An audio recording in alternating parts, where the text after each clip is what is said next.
YTN 뉴스 FM 슬기로운 라디오 생활. 안녕하세요. 아나운서 최영진입니다. 코로나보다 생활고가 더 무섭다. 인천의 유흥주점 업주들이 길어지는 집합금지 조치에 반발했습니다. 오는 10일부터 영업을 강행하겠다고 밝혔는데요. 인천시는 법적 조치로 엄격하게 대응한다는 방침입니다. 코로나19가 장기화하면서 방역당국과 업주들 간의 갈등이 심화하고 있는데요. 방역과 경제 참 쉽지 않아 보입니다. 자, 택배기사와 서울 고덕동 아파트 간의 갈등도 있었죠. 조금 전인 오전 10시 택배노조의 기자회견이 있었는데요. 파업 찬반 투표 결과 찬성으로 가결됐습니다. 77%가 찬성을 했고요. 파업 돌입 날짜는 아직 미정인데요.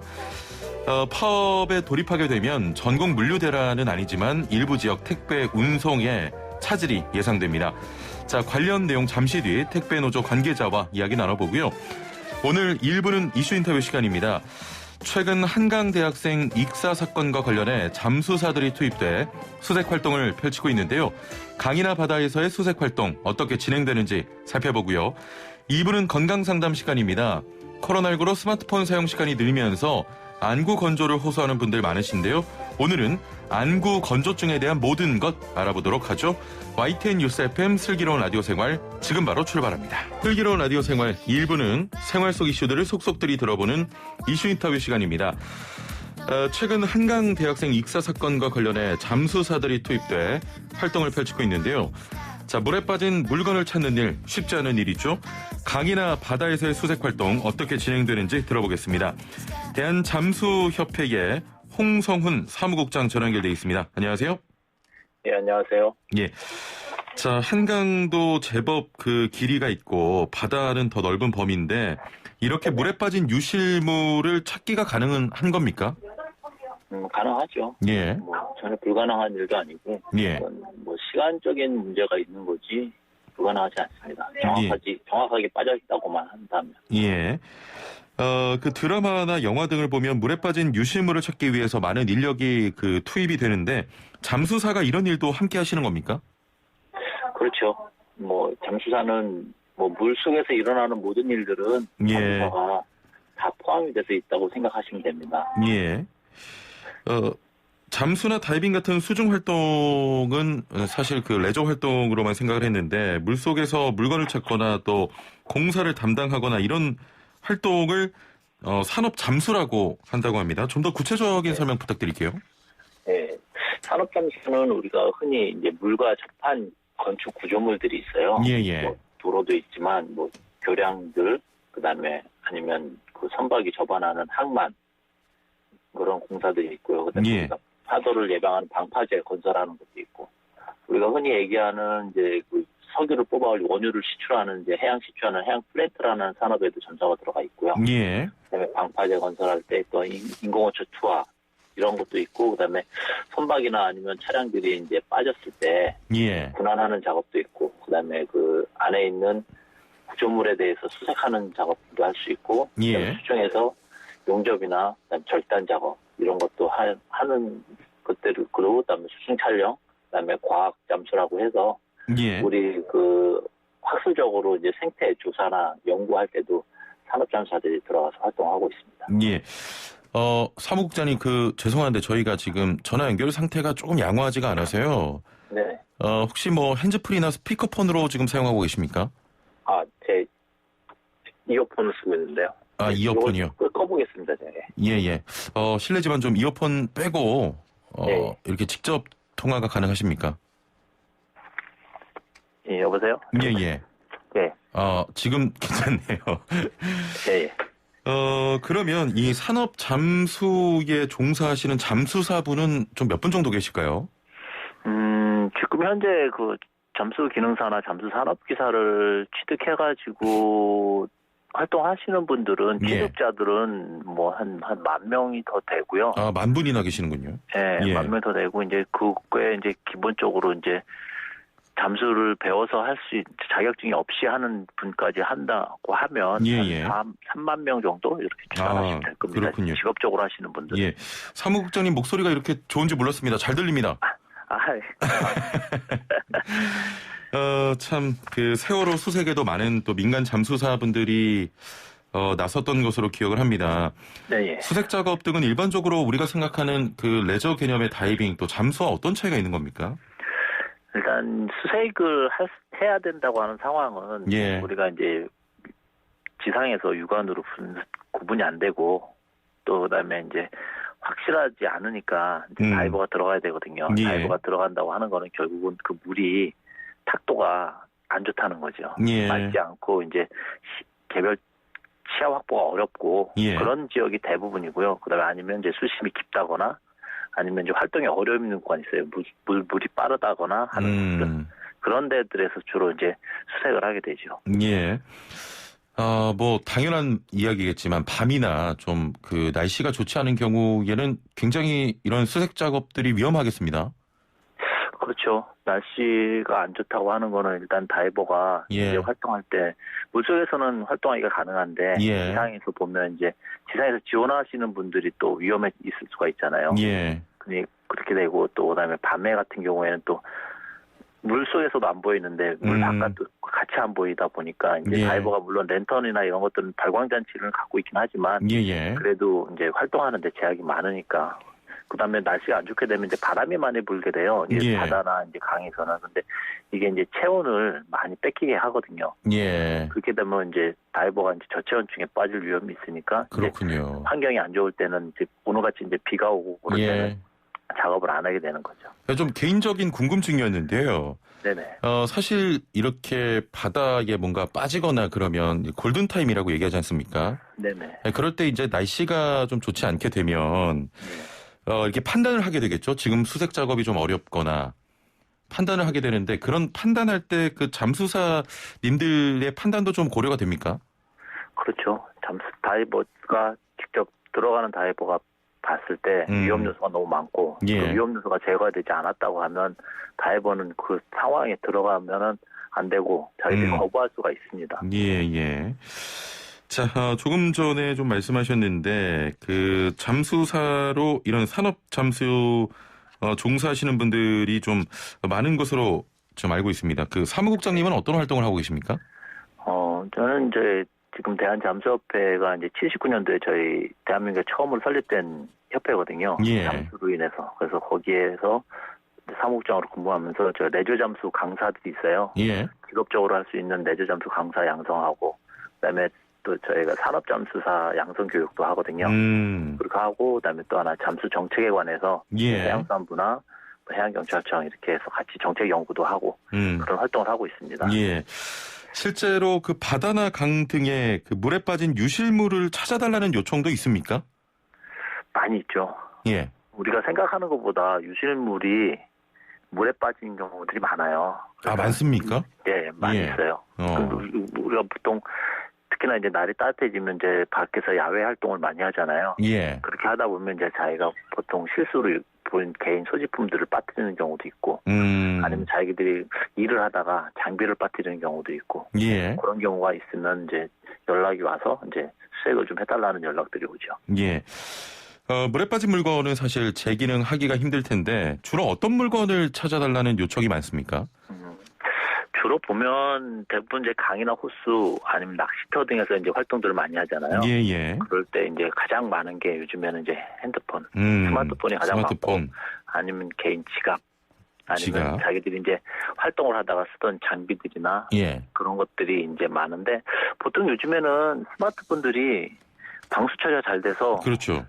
재기능 하지 못하는 경우는 최신폰 같은 경우에는 바로 건지면 작동하는 경우도 많이 있어요. 예. 수색이나 기타 활동하면서 기억에 남는 물건이 있습니까? 물건이 기억나는 것보다 상황이 조금 기억나는 게 시흥에 있는 낚시터에서 낚시하던 분이 이제 스마트폰을 빠뜨렸어요. 이제 아이폰 최신형을 빠뜨렸는데 꼭 찾아달라고 하더라고요. 근데 현장에 그때 제가 어쩔 수 없이 직접 가서 이제 다른 친구들이 다들 스케줄이 없어서 제가 직접 가서 했는데 너무 시야가 안 좋은 거예요. 그러니까 바로 이 10cm 앞도 안 보이는 그냥 먹물이 내 눈앞에 있는 정도였는데 한 3시간 정도 수색을 하다가 이제 찾긴 찾았어요. 찾았는데 자꾸 이제 수면 올라오는데 수면 한 50cm 정도쯤 됐을 때 예. 진동이 오더라고요. 그 핸드폰에서. 예. 핸드폰 진동이 이제 울리는 거죠. 이제 그동안 계속 누가 전화를 했을 수도 있으니까. 그런데 예. 아이폰인데 정상 작동을 했는데 그 아이폰이 왜 필요하냐, 이 정도면 뭐 사도 되지 않냐 했더니 그분이 이제 혼자 사시는 가정이에요. 예. 혼자 사는 가정인데 뭐 어떤 개인 사정으로 뭐 이혼을 하신 것 같은데 이혼하는 조건에 자녀를 못 만나는 조건이 있대요. 근데 그 폰에 예. 딸 사진이 한 200장 정도가 있대요. 자기는 그 딸 사진밖에 볼 수가 없다는 거죠. 근데 그걸 잊어버린 자기는 볼 수가 없다 그러더라고. 그래서 무조건 찾았어야 된다고 하는 것 때문에 그거 보면서 이제 휴대폰 안에 이제 기록물들이 많잖아요. 그렇죠. 사진도 있겠지만 다른 중요한 것들이 많은데 그래서 그 휴대폰 금액보다는 그 안에 있는 내용물이 가치가 있어서 그렇죠. 하는데 그 상황이 보면 좀 짠했어요. 그래서 찾아드리니까 너무 좋아하시더라고요. 그럴 때 좀 보람을 느끼시겠습니다. 네, 그럴 때는 뭐 저희들도 보람을 느끼죠. 찾아드리고 그 만족을 하시고 자기가 평생 못 볼 뻔 이렇게 잊어버리면 자기는 못 보는 건데 애를 볼 수 있어서 다행이라고 하면서 그때 고맙다고 인사 받은 기억이 좀 납니다. 보통 하루 중에 수색 작업 날씨가 좋다는 가정하에 몇 시간 정도 물에 계십니까? 저희는 우리가 생각할 때 아침부터 뭐 저녁까지 들어갈 수 있는 건 아니고요. 우리가 메고 들어가는 게 우리가 보통 사람들이 산소통이라고 하는데 저희는 그냥 그게 순수 공기 들어가는 공기통이거든요. 공기통이 그 용량이 다하는 것까지 가는데 최대 다했을 때 하루에 3탱크를 써요. 세 탱크를 쓰는데 그건 세 탱크는 기본적으로 쓸 수 있는 시간이지만 하루에 4시간이 넘어가면 잠수는 못하게 돼 있어요. 4시간. 산업안전보건법에 그렇게 수색 작업을 하게 되면 하루에 정해져 있는 시간은 4시간 정도로 정해져 있어요. 알겠습니다. 저 물속에서 수색 작업은 어떻게 좀 진행이 됩니까? 일단 기본적으로 이제 위치가 뭐 유실물이 빠진 위치가 이제 범위가 확정이 되면 특정이 된다고 하면 그 범위 내에서 이제 수색을 하게 되는데 그 범위를 짚어주시는 분이 좀 정확하게 짚어주셔야 되죠. 그러면 그 범위 내에서 시작점을 찾아서 들어갔을 때 거기서부터 이제 기준을 잡고 로프를 이용해서 로프를 좌우로 이제 로프를 들고서 원형으로 돌면서 탐색을 해요. 그렇게 되면서 이제 로프 길이를 조금씩 늘려가면서 돌면서 바닥을 수색을 하죠. 이게 시야가 보이지 않기 때문에 대부분이 자기 손에 의존을 해야 되거든요. 그러니까 로프로 기점을 잡아야지 내가 수색했던 부분하고 수색해야 될 부분이 나눠지게 되는 거죠. 알겠습니다. 자, 이 부분도 좀 이야기 나눠야 될 것 같습니다. 지금 한강 실종대학생 사망 사건의 단서가 좀 될 만한 고인의 친구 A씨의 휴대전화를 지금 찾고 있지 않습니까? 네네.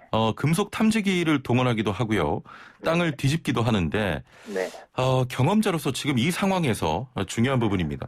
찾을 수 있는 가능성은 어느 정도로 생각하십니까? 뭐 인터뷰 처음에 말씀하셨을 때 제가 답해드린 것처럼 시간적인 문제긴 해요. 시간적인 문제인데 언제까지 이거 수색을 할 수 있느냐 이거 문제지. 단 이제 전제 조건이 여기서 빠뜨렸다 하는 지점 아니면 내가 뭐 던져서 버렸다 하는 지점 이 지점이 특정이 어느 정도 구체적으로 되냐 이게 어느 정도 실효성이 있는 지역이냐에 따라 다르거든요. 우리가 생각할 때 저희가 수색 작업 나가보면 그 잊어버린 분이 바로 여기서 떨어졌어요 해요. 이 자리입니다 하면 그 자리에 없는 경우가 한 80% 이상이에요. 이게 물에 빠졌기 때문에 물결에 따라서 흘러가거든요. 그렇죠. 모양이. 그 동그라미처럼 원형이 흘러가는데 물결이 흘러가니까 그거를 볼 수도 있고 아니면 본인이 빠졌지만 이게 보통 글라이딩 하듯이 물 내려가면서 넘실넘실 연 날리듯이 딴 데로 흘러가 버려요. 돌면서 흘러갈 수도 있고 바로 그냥 다이빙 하듯이 바로 꽂히면 바로 그 자리겠죠. 근데 그렇지 않는 경우가 우리가 이게 약간 그 널빤지 같은 형태잖아요. 그러면 이게 바람 타고 위에서 종이비행기 날아가듯이 물속에서도 그런 현상이 나오거든요. 핸드폰이 내려가면서 돌 수 있다는 거죠. 그럼 거기다 떨어진 데 가서요. 제가 작년에 그 휴대폰 찾아드렸던 분도 그 분이 말씀드렸던 곳보다 조금 떨어진 곳에서 발견했어요. 그런 식으로 그렇게 되거든요. 그러니까 특정할 수 있는 지역은 본인이 안다고 해도 그 지역보다는 좀 넓게 반경을 잡아서 수색을 할 수밖에 없어요. 그러면 지금 스마트폰 같은 경우에는 현재 좀 찾기가 어려운 상황이라고 하면 이미 좀 많이 떠내려갔겠네요.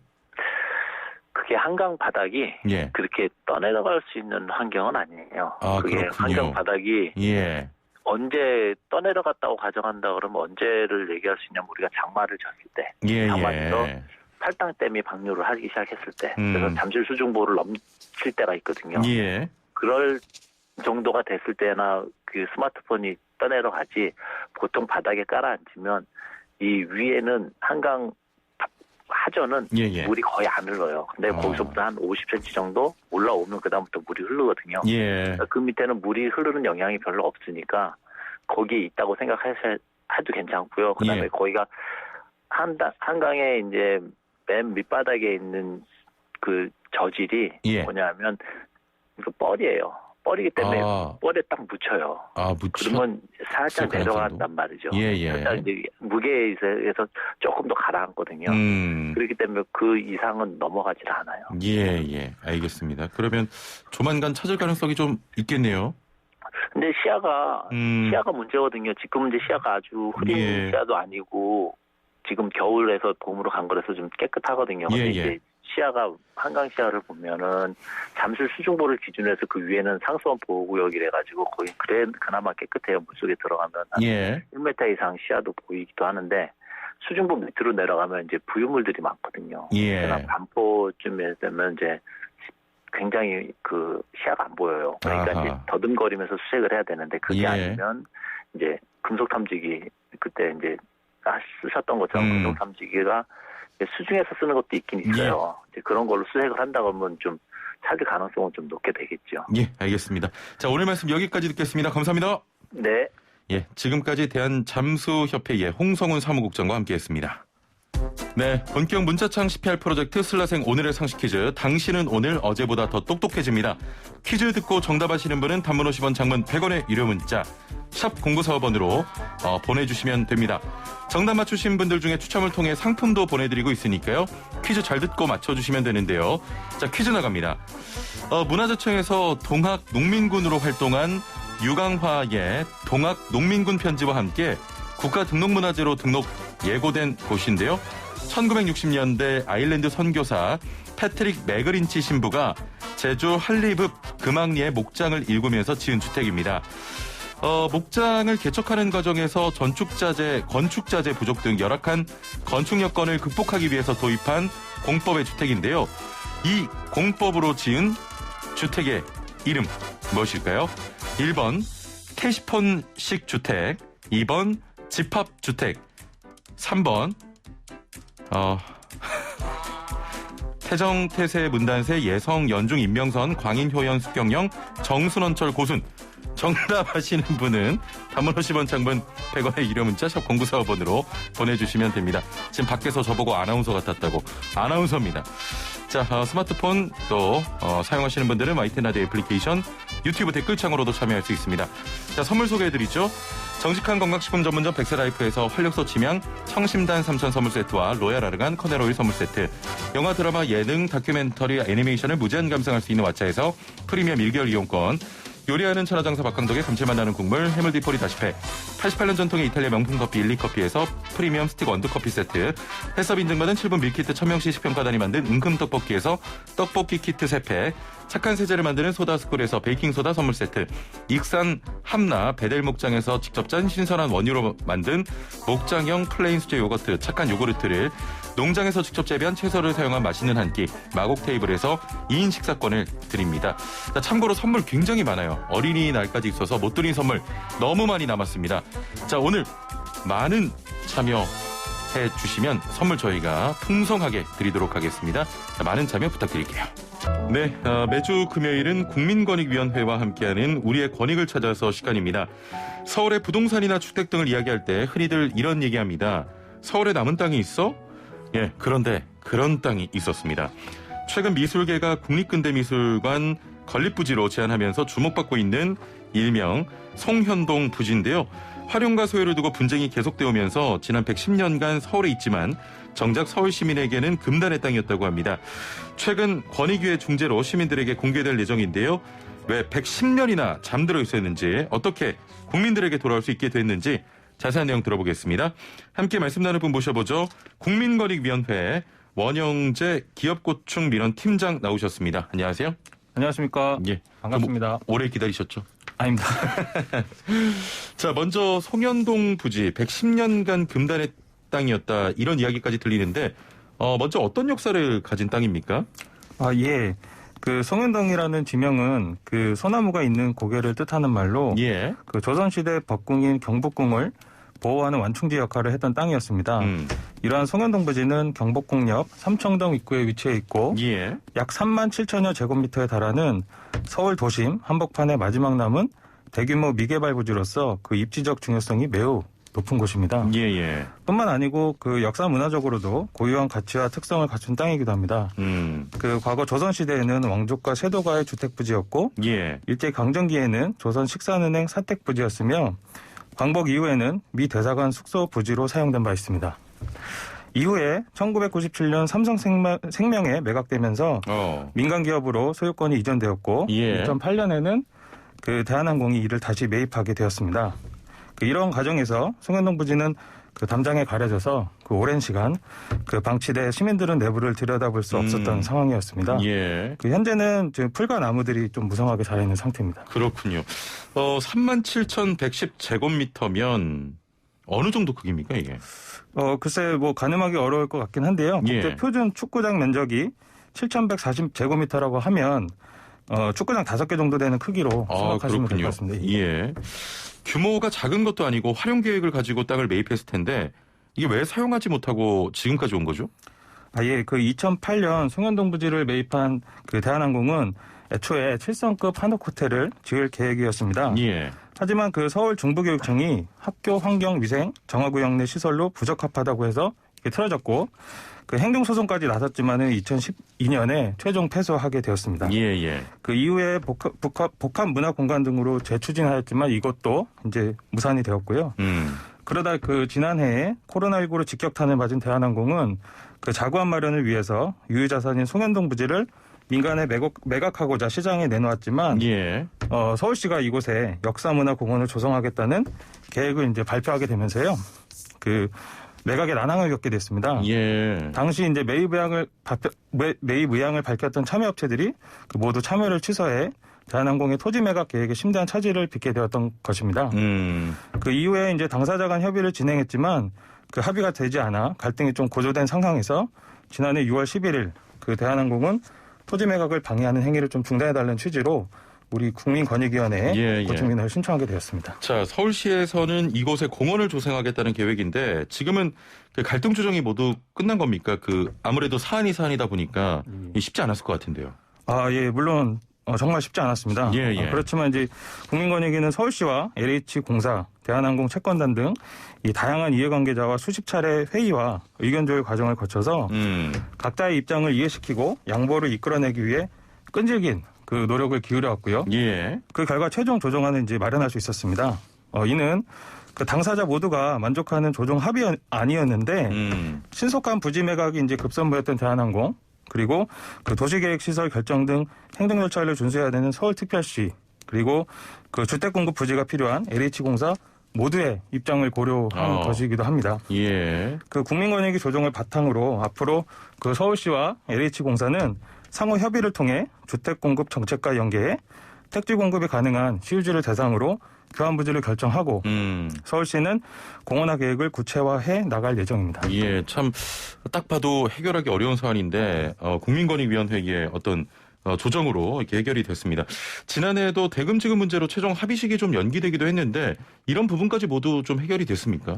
네, 지난해 이제 추가 협의 사항이 발생해서 이제 연기된 바가 있었고요. 그 이 부분까지 포함해서 최종 성립된 합의 사항은 이제 크게 계약 방식과 가격 결정 및 대금 지급 방식입니다.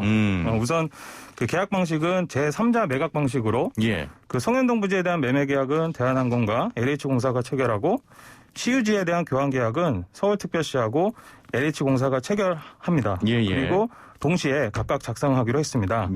그리고 이제 매매 계약과 교환 계약은 조속한 시일 내에 각각 체결하며 대한항공, 서울시, LH공사 등이 지속적으로 협의하기로 했습니다. 예, 알겠습니다. 자, 국민권익위와 함께하는 우리의 권리를 찾아라. 오늘 말씀은 여기까지 듣겠습니다. 감사합니다. 예. 네, 지금까지 국민권익위원회 원영재 기업고충 민원팀장과 함께했습니다. 네, 1부 여기서 줄이고요. 2부에서 뵙죠. 네, 슬기로운 라디오 생활 2부는 건강상담 시간으로 이어가겠습니다. 자, 코로나19로 집에 있는 시간이 늘면서 스마트폰 사용하거나 TV 모니터 등을 마주하는 시간도 늘었습니다. 자, 그러다 보니까 눈도 더 침침해지고 피로감을 느끼기 쉬운데요. 건조함을 느끼는 분들도 많으실 것 같습니다.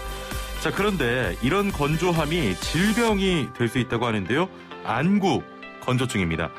자, 어떤 문제가 있는 건지, 촉촉한 눈 건강을 위해서 필요한 것들은 무엇인지 자세히 살펴보겠습니다. 오늘의 주제 이외에도 방송 들으시면서 눈 건강에 대한 고민, 눈 건강에 대한 걱정 있으신 분들 단문 50원, 장문 100원의 유료 문자 샵 0945번으로 보내주시길 바라고요. YTN 라디오 애플리케이션과 유튜브 댓글창을 통해서도 참여 가능합니다. 자, 그럼 함께 말씀 나눌 분 모셔보죠. 강남 그랜드 안과 이영섭 원장 전화 연결돼 있습니다. 안녕하세요. 네, 안녕하세요. 강남 그랜드 안과 원장 이영섭입니다. 예, 원장님 저 연결하자마자 좀 죄송한데요. 네네. 저희가 이게 퀴즈가 나가야 돼요. 퀴즈요? 예. 혹시라도 원장님께서도 퀴즈를 듣고 좀 힌트가 가능하다라고 하시면 네네. 우리 애청자분께 그 힌트를 하나 좀 부탁드리겠습니다. 아, 네, 알겠습니다. 예. 오늘 문제가 좀 어렵거든요. 예, 알겠습니다. 예. 자, 다시 한번 퀴즈 나갑니다. 오늘 선물 굉장히 많이 준비했는데 문제가 좀 어렵다 보니까 애청자분들의 약간 답변들이 안 오고 있는데요. 자, 문화재청에서 동학농민군으로 활동한 유강화의 동학농민군 편지와 함께 국가등록문화재로 등록 예고한 곳입니다. 1960년대 아일랜드 선교사 패트릭 매그린치 신부가 제주 한리읍 금왕리에 목장을 일구면서 지은 주택인데요.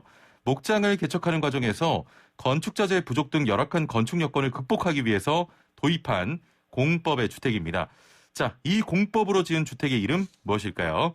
1번 태시폰식 주택, 2번 집합주택, 3번 태정태세문단세 예성연중인명선 광인효연 숙경영 정순원철 고순. 정답하시는 분은 단문 50원, 장문 100원의 유료 문자 샵 0945번 또 YTN 라디오 애플리케이션 유튜브 댓글창을 통해서 참여 가능합니다. 추첨 통해서 선물 많이 드릴게요. 자, 원장님. 네. 문제 어렵죠, 오늘? 문제 굉장히 어려운데요. 혹시 조금 힌트가 가능하시겠습니까? 힌트는 저희가 마지막 번호가 조금 아니라는 것만 알 것 같네요. 그 태정태세 문단세 그거 말씀하시는 거죠? 이건 네. 모든 분들이 아니라는 걸 알고 있습니다. 네, 그거 외에는 저도 잘 모르겠습니다. 알겠습니다. 자, 힌트 감사드리고요. 이제 본격적으로 이야기 나눠보죠. 네. 저도 그렇고요. 눈의 건조함은 좀 누구에게나 있을 수 있는 상황 중 하나인데요. 네. 안구 건조증은 어떻게 다른 겁니까? 네, 일반적으로 본인 스스로가 평소에 눈이 건조함을 느낀다고 하면 예. 그것도 안구 건조증으로 볼 수는 있습니다. 하지만 그 정도가 심해서 일상생활에 불편을 초래할 정도가 되면 예. 안과에 내원하게 되시고요. 태극등이라고 하는 안과에서 사용하는 현미경을 통해서 객관적으로 안구 건조증에 준하는 검사 소견이 관찰되면 안구 건조증을 확진할 수 있습니다. 자, 그 정도가 심해서 일상생활에 불편을 초래할 정도가 되면 안구 건조증이다 이런 말씀인데 네네.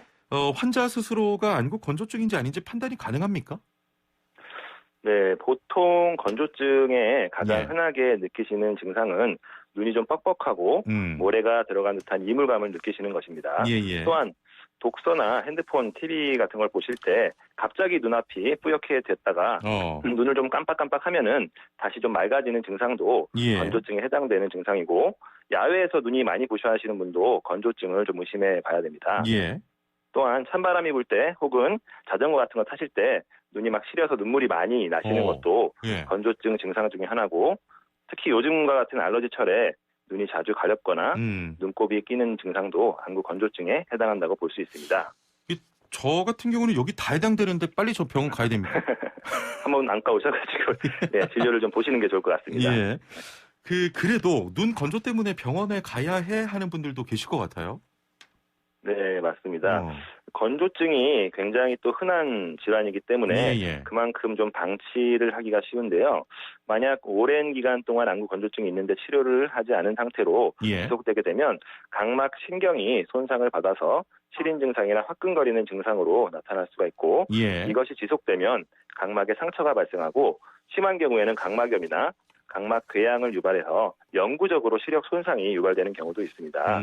또한 안구 건조증이 일반적인 경우가 아닌 쇼그렌 증후군이라고 하는 자가 면역 질환의 일종으로 발생하는 경우도 있으므로 앞서 말씀드린 건조증 증상이 있을 때는 가까운 안과를 방문하여 꼭 진료를 받아보시는 것이 좋습니다. 증상이 있다면 꼭 병원에 방문해 보시길 바라고요. 네네. 우리가 흔히 그 모니터를 오래 보거나 스마트폰을 오래 볼 때 안구 건조증이 좀 생긴다고 하는데 직접적인 영향이 있습니까? 네, 있습니다. 우리가 안구 표면에는 눈물막이라고 하는 얇은 막이 눈 표면을 보호해주고 부드럽게 해주는 역할을 하는데요. 우리가 눈을 깜빡할 때마다 눈물막이 넓게 퍼지면서 눈 표면에 분포가 되게 됩니다. 그런데 스마트 기기나 모니터를 볼 때와 같이 무언가를 집중해서 보게 되면 눈 깜빡임 횟수가 줄어들게 되고 이는 눈물막이 쉽게 파괴되는 원인이 되고 눈물막의 증발을 유발해서 안구 건조증을 생기게 하게 됩니다. 기본적으로 핸드폰이나 모니터를 보실 때는 눈을 일부러라도 자주 깜빡이시는 것이 좋고 30분 정도 보면은 3분 정도는 먼 곳을 응시하면서 눈을 쉬어주시는 것도 좋습니다. 또한 처방받으신 인공 눈물을 좀 점안을 하신 후에 컴퓨터나 핸드폰을 하시는 것도 좋은 방법입니다. 스마트폰을 오래 보거나 TV를 오래 보는 것 당연히 눈에 좀 안 좋고요. 이런 전자기기 사용 이외에 안구 건조증이 생기는 이유가 뭘까요? 나이나 질병 등의 원인도 있습니까? 네, 안구 건조증은 워낙 다양한 원인들에 의해서 발생을 하지만 가장 흔한 원인은 눈의 노화입니다. 아무래도 나이가 들수록 우리 눈에서 눈물을 분비하는 기능이 떨어질 수밖에 없습니다. 또한 눈물은 그냥 맹물이 아니고 결막에서 분비되는 점액 성분과 눈꺼풀의 마이봄샘이라고 하는 곳에서 분비되는 기름 성분이 잘 조합이 돼야지만 좋은 눈물로서의 역할을 하게 되는데 이러한 결막이나 마이봄샘 기능에 문제가 생기면 안구 건조증이 유발됩니다. 최근에는 눈꺼풀의 마이봄샘이 막히거나 염증이 생겨서 발생하는 건조증이 많아지고 있는 추세입니다. 또한 앞서 말씀드렸듯 쇼그렌 증후군이라고 하는 자가 면역 질환에 의해 안구 건조증이 발생되는 경우도 있습니다. 지금 조금 전에 마이봄샘이라고 하셨는데 제가 어디선가요? 수건을 따뜻한 물에 적셔가지고 눈에 이렇게 좀 대고 있는 게 좋다고 하더라고요. 네네네. 그러면 맞습니다. 어디선가 이게 기름이 좀 나온다고 하는데 사실입니까? 네, 맞습니다. 그게 바로 마이봄샘이고요. 거기가 마이봄샘이에요? 온찜질이라고 하는 데서 온찜질을 좀 하면은 마이봄샘의 끝에 이제 기름이 배출되는 그 입구가 많이 이제 막혀가지고 건조증이 생기기 때문에 그 입구를 좀 녹여주는 역할을 해서 건조증을 좀 치료하는데 예방하는데 도움이 될 수 있습니다. 그렇군요. 자, 성별도 영향이 있습니까? 네, 저희가 진료를 보다 보면은 아무래도 여성분들이 안구 건조증으로 내원하시는 경우가 남성분들에 비해 더 많은 것 같습니다. 그 원인을 한번 생각을 해보면 일단 젊은 분들은 여성분들이 소프트 렌즈나 서클 렌즈와 같은 미용 렌즈를 더 많이 착용하기 때문에 건조증의 발병 확률이 높은 것 같고요. 중년 여성분들도 많이 내원하시는데 갱년기 호르몬 변화가 안구 건조증과 연관이 있다고 밝혀졌기 때문에 그 시기에 많이 불편함을 느끼시고 내원하는 것 같습니다. 또한 여성분들이 아무래도 눈 화장을 좀 많이 하시기 때문에 화장품들이 눈에 들어가서 안구 건조증을 유발할 수도 있습니다. 0215번님께서는 안구 건조증으로 10년 동안 고생하는 사람입니다. 혹시 길고 실 눈곱이 자주 끼는 것도 관련이 있을까요? 하셨거든요. 네, 일단은 이제 그렇게 실 눈곱이 끼는 거는 건조증과 함께 알러지를 조금 의심해 봐야 되는데요. 보통 건조증이랑 알러지는 좀 함께 다니는 경향이 있기 때문에 분명히 아마 실눈곱이 아침에 특히 자주 끼시는 것도 건조증을 좀 의심해 보셔야 되고요. 알러지 치료도 같이 병행하시는 게 도움이 되실 겁니다. 그런데 이분 같은 경우는 지금 10년 동안 안구 건조증으로 고생한다고 하셨는데 네네. 이게 좀 완치가 안 되는 겁니까? 완치가 참 어렵습니다. 예. 안구건조증은 그 원인이 다양한 만큼 치료 방법도 굉장히 좀 다양한데요. 예. 기본적으로 인공 눈물을 점안하시는 것이 증상을 완화하는 데 도움이 되지만 완치를 할 수 있는 방법은 아니고요. 예. 건조증의 치료 방법은 결국에 원인에 맞는 치료를 하는 것이 가장 중요합니다. 눈물 양 자체가 부족한 게 원인이면 인공 눈물 점안과 함께 눈물점 폐쇄술이라고 하는 예. 눈물이 내려가는 하수구를 아예 막아버리는 방법이 있고요. 점액 성분이 부족하다고 하면 점액 성분을 많이 만들어내게 하는 안약을 사용하기도 합니다.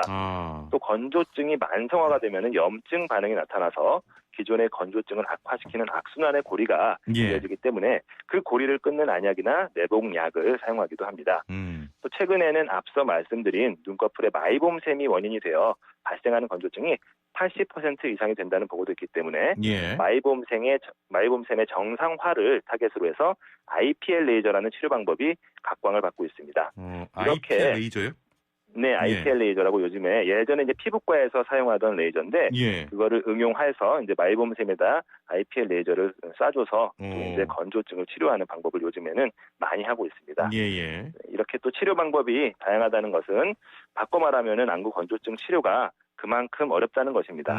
따라서 한두 번 만에 안구 건조증이 완치될 수 있다는 생각을 하시면 안 되고 꾸준히 안과에서 치료를 받으시는 것이 건조증 치료에 가장 중요하다고 할 수 있겠습니다. 예.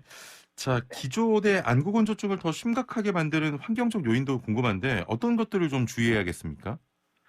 네, 아무래도 스마트폰과 모니터를 너무 오래 보시는 습관을 줄이시는 것이 가장 중요하고요. 예. 주변 환경이 건조하면 눈도 쉽게 건조해지기 때문에 실내 습도를 40에서 60% 정도로 유지해 주시는 것이 가장 좋습니다.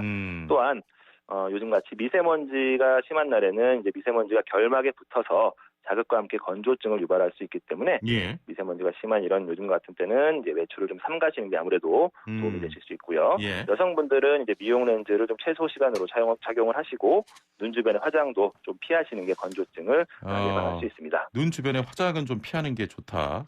네, 맞습니다. 담당 PD가 가끔 약간 팬더처럼 하고 오는데 그건 과한 건 안 좋다는 거죠? 네, 맞습니다. 건조증을 더 심하게 하는 요인이 될 수 있습니다.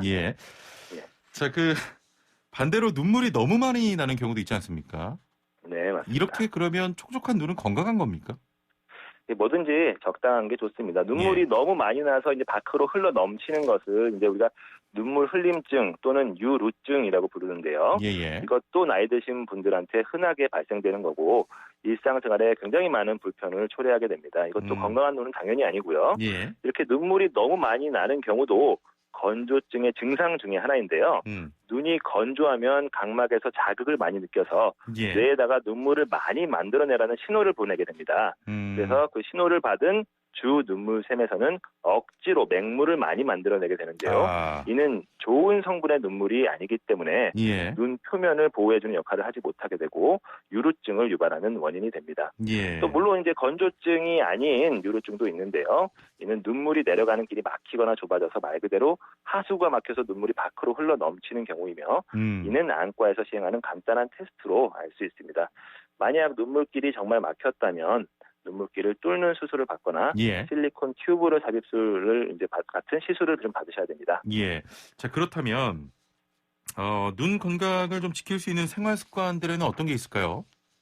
네, 건조증을 유발하는 습관을 피하시는 것과 함께 건조증을 예방하는 방법이 있습니다. 바로 눈꺼풀 위생 관리를 해주는 건데요. 속눈썹 나는 곳 안쪽에 눈꺼풀의 마이봄샘에서 기름이 나온 출구가 있는데요. 이쪽이 막히면 건조증이 유발되기 때문에 아침 저녁으로 세수하실 때 약국이나 안과에서 파는 눈꺼풀 관리 용품을 사셔서 속눈썹 안쪽을 닦아주시면 좋습니다. 또한 아까 아나운서님께서 말씀하셨듯 온찜질을 좀 하시는 게 눈꺼풀 입구에 막힌 기름때를 좀 녹여서 안구 건조증에 도움이 될 수 있고요. 최근에는 오메가3를 복용을 하시는 게 안구 건조증에 도움이 된다는 연구 결과도 있으므로 오메가3를 복용하시는 것도 좋은 방법이라고 할 수 있겠습니다. 지금 그 오메가3라고 말씀하셨는데 03181번님과 2717번님께서 같은 질문을 하셨거든요. 저도 지금 냉장고에 이 루테인 관련 그 음료가 좀 있긴 한데 루테인 섭취가 안구 건조증에 좋을까요? 라고 하셨네요. 네. 루테인은 기본적으로 황반 변성을 예방해주는 효과가 있고요. 안구 건조증에는 루테인보다는 오메가3를 복용하시는 게 더 효과가 좋습니다. 아, 오메가3를. 네, 맞습니다. 예. 7092번님, 햇빛을 보면 눈물이 쉴 새 없이 흐르는데요. 이것도 건조증 때문인가요? 라고 하셨네요. 네, 아까 말씀드렸듯이 햇빛 보면 눈부시고 눈물 흘린 증상이 나타나는 것도 건조증의 증상 중에 하나라고 볼 수 있겠습니다. 자, 단문 50원, 장문 100원의 유료 문자 샵 0945번을 통해서 여러분의 안구 건강 고민 있으시거나 좀 걱정 있으신 분들 지금 바로 보내주시면 그 고민들 해결해 드리도록 하겠습니다. 8152번님, 한 달 전에 백내장 수술했는데 눈이 더 침침해진 것도 같아요. 인공 눈물을 넣으면 편안해지긴 하는데요. 인공 눈물을 평생 넣고 살아야 될까요? 라고 하셨네요. 네, 이제 그런 질문도 굉장히 좀 많이 듣는 질문 중에 하나인데요.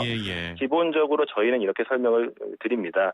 우리가 이제 여름철에는 그래도 그나마 좀 덜한데 겨울철에는 손발도 좀 많이 트시는 분들이 있습니다. 그런 분들이 이제 핸드크림이나 풋크림을 바르시거든요. 안구 건조증도 약간 그런 개념으로 생각하시면 될 것 같습니다. 건조할 때는 인공 눈물을 저만하셔서 조금 증상을 완화시키는 그런 방법을 사용하시고, 그게 이제 물론 이제 평생이라고 말씀드리기는 조금 그렇지만 조금 본인이 불편을 느끼실 때만 저만을 하시면 아무래도 효과가 좋을 것 같습니다. 그렇군요. 네. 7819번님, 50세 남자입니다. 눈물인데 찐득찐득한 게 나오고 글씨가 좀 번져 보이고 잘 안 보입니다. 왜 그런 걸까요? 라고 하셨네요. 네, 뭐 증상만 들어서는 굉장히 여러 가지 원인을 좀 생각해 볼 수가 있는데요.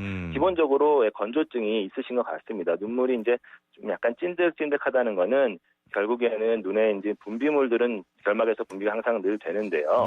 그게 이제 눈물 양이 부족하면은 점도가 높아져가지고 찐득찐득하게 이제 보일 수가 있거든요. 그럼 결국에는 우리 눈에서 눈물을 만들어내는 기능이 좀 떨어져서 그렇게 나타날 수 있기 때문에 건조증의 증상 중에 하나로 생각할 수 있다고 할 수 있겠습니다. 7674번님, 노안으로 눈물샘이 막혀서 좀 뻑뻑하다 해졌는데 눈물샘 뚫는 음식 알려주세요라고 하셨거든요. 눈물샘을 뚫는 음식이 있습니까? 아니요, 눈물샘을 음식으로 눈물샘을 뚫기는 쉽지 않고요. 혹시 뭐 습관이라도. 안과에서 보통 이제 진짜 눈물샘이 막힌 건지 아니면 이제 기능적으로 이제 눈물이 좀 잘 안 내려가는 이제 질환도 있기 때문에 먼저 이제 안과 가셔서 실제로 눈물샘이 막혔는지 테스트를 이제 저희가 생리식염수를 눈물 구멍에다가 이제 넣어서 이제 쭉 쏴주면서 그 주사기를 통해서 눈물이 실제로 잘 넘어가는지를 이제 테스트를 할 수가 있거든요. 그래서 이제 그 테스트를 했을 때 완전히 막혀 있으면은 그거는 이제 수술로서 교정을 하셔야 되고 일부가 조금 천천히 내려간다 하면은 그거는 이제 안약 치료라든지 아니면 아까 말씀드렸던 실리콘 튜브 삽입술 같은 시술을 통해서 교정할 수가 있기 때문에 안과에서 한번 진단을 받아보시는 게 제일 좋을 것 같습니다. 그렇습니다. 눈물샘을 뚫어줄 수 있는 음식은 아직까지 없는 것으로 파악이 됩니다. 네, 그건 아마 앞으로도 없을 것 같습니다. 그런가요? 5347번님, 아내가 사무직인데 최근에 눈떨림 현상이 있다고 하는데요. 이것도 안구 건조증의 증상이 될 수 있나요? 라고 하셨네요. 네. 눈꺼풀이 이제 바르르 떨리는 증상을 호소하시는 분들이 있는데, 이게 인터넷 같은 데서 찾아보면은 이제 마그네슘이 부족해서 떨릴 수가 있다 그래서 마그네슘도 드시고 하시는데, 실제로 눈꺼풀이 떨리는 증상의 90% 이상은 건조증이 원인이 되는 걸로 지금 이제 연구 결과가 나왔기 때문에 마그네슘을 복용을 하시는 것도 물론 이제 나쁘지 않은 방법이긴 하지만 건조증 치료를 받으시는 게 증상 완화에 도움이 되실 것 같습니다. 1077번님, 저도 굉장히 궁금한 내용인데 안구 건조증이 심하면 다크서클이 진해진다는데 맞는 얘기일까요? 라고 하셨거든요. 다크서클이요. 안구 건조증이랑 다크서클이랑 직접적인 연관 관계는 없는데요. 다크서클이라는 건 결국에 이제 눈꺼풀 그쪽에 아래쪽으로 정맥들이 충혈이 돼서 생기는 증상이고 이제 혈액순환이라든지 이런 것들이 좀 부족해서 발생되는 질환이기 때문에 안구 건조증 때문에 다크서클이 생기는 건 아니고요. 어떤 혈액순환이라든지 림프순환이 조금 이제 부족한 경우에 다크서클과 건조증이 같이 올 수는 있습니다. 그래서 둘의 직접적인 연관관계는 없지만 어쨌든 다른 원인에 의해서 두 가지 증상이 같이 생길 수는 있을 것으로 생각이 되고 있습니다. 자, 마지막으로 짧게 여쭙겠습니다. 6325번님, 당뇨병과 안구 건조증 관계 있을까요? 눈에 이물질이 있는 것처럼 느껴집니다. 라고 하셨네요.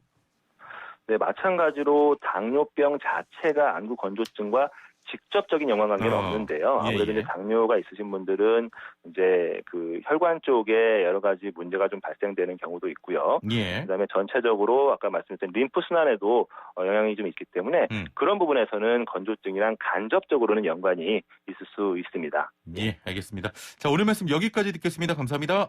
네, 감사합니다. 네, 지금까지 강남 그랜드 안과 이영섭 원장과 함께했습니다. 자, 긴급 인터뷰인데요. 아파트 단지 내 지상도로 출입 문제로 갈등이 계속되고 있습니다. 자, 관련해서 전국 택배노동조합이 총파업 찬반 투표를 진행을 했죠. 오전 10시였는데요. 기자회견 열고 결과와 앞으로의 계획을 발표했습니다. 자, 긴급 인터뷰 자세한 내용 함께 들어보겠습니다. 전국 택배노동조합 강민욱 교육선전국장 전화 연결돼 있습니다. 안녕하세요. 예, 안녕하세요. 예. 자, 어제 진행한 총파업 투표 결과는 결론이 어떻게 났습니까? 결과는 가결이 됐다고 말씀드릴 수 있겠습니다. 예.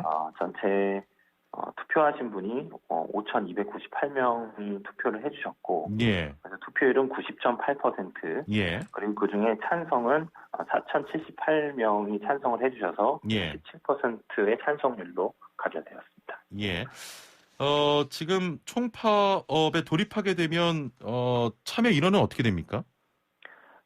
참여 인원은 저희가 이제 현재 노동위원회의 쟁의조정 절차를 완료한 조합원들이 파업에 참여할 수 있게 되고요.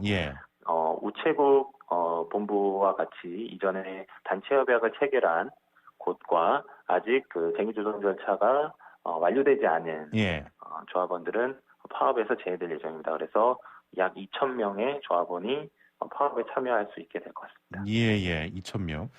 지금 파업 돌입 일자는 정해지지 않은 거죠? 예, 그렇습니다. 기존에 11일 날 하겠다 이런 이야기도 있었는데. 네네, 그런 이야기도 있었는데요. 현재 저희가 파업 돌입 시점을 정확하게 정하지 않은 이유는 현재 정부나 정치권 등에서 일정하게 택배사들에게 대책 마련을 촉구하고 있다는 점을 감안하고 동시에 이제 노동조합의 파업이 국민분들에게 미치는 불편을 최소화하기 위해서 정말 불가피하게 파업을 결행해야 되는 상황이 발생할 경우를 판단해서 노동조합의 위원장이 파업 돌입 시기를 결정하기로 했습니다. 자, 지금 많은 국민께서 좀 궁금해하시는 내용이라서 좀 직설적으로 여쭤보겠습니다. 파업을 하게 되면 이제 저희 택배 못 받습니까? 그렇지는 않습니다.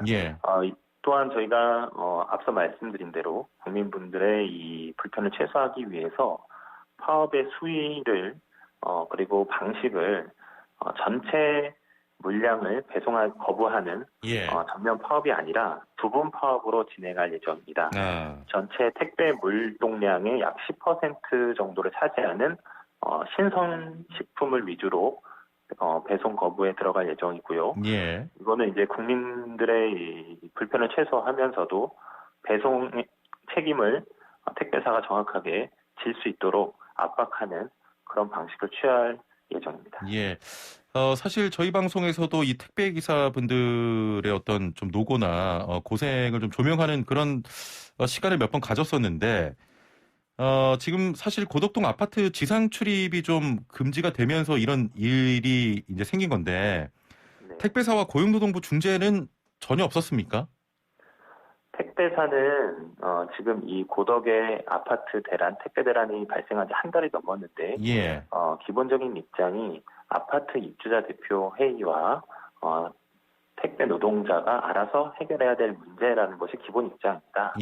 그래서 본인들이 택배 서비스를 제공하는 회사의 입장에서 환경에 많은 변화가 일어났고 이로 인해서 많은 문제들이 발생했는데도 불구하고 자신들은 뒤에 빠져 있고 입주민과 노동자 간의 갈등으로 지금 몰고 가고 있는 것이죠. 이런 것에 더 이상 못 갈 수 없다는 것이 오늘 총파업을 결정한 그런 배경이기도 하고요.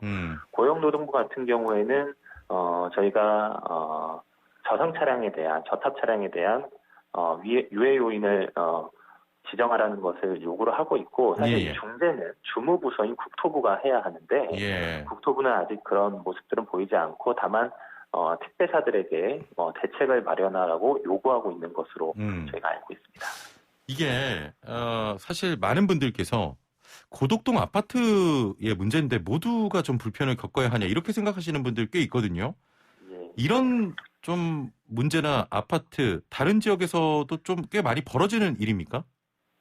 네, 물론입니다. 예. 우리 국민들께서도 아시겠지만 이전에 다산 신도시나 송도에서 벌어졌던 택배 내란도 있었고요. 예. 현재 전국적으로 400여 군데가 넘는 곳에 이제 공원형 아파트가 있고 이런 데들 대다수가 지상 차량 출입 금지가 시행되고 있는 것으로 저희가 알고 있습니다. 그리고 예. 저희가 조사한 실태 조사에서도 많은 분들이 택배 노동자분들이 해결을 촉구하고 바라고 있는 것을 확인하고 있습니다. 예, 알겠습니다. 오늘 저희가 급히 좀 전화 연결 드려서 죄송하고요. 다음에 한 번 더 모시겠습니다. 감사합니다. 예, 감사합니다. 네, 지금까지 전국택배노동조합 강민욱 교육선전국장과 함께했습니다. 네, 오늘의 정답은 1번 태시폰식 주택이었습니다. 추첨을 통해서 저희가 정답 보내신 분들 추첨 통해서 선물 보내드리도록 하고요. 자, 마지막 곡으로 태사자의 도 전해드리면서 인사드리겠습니다. 좋은 주말 보내시고요. 저는 다음 주 월요일 찾아뵙겠습니다. 최영진이었습니다. 고맙습니다.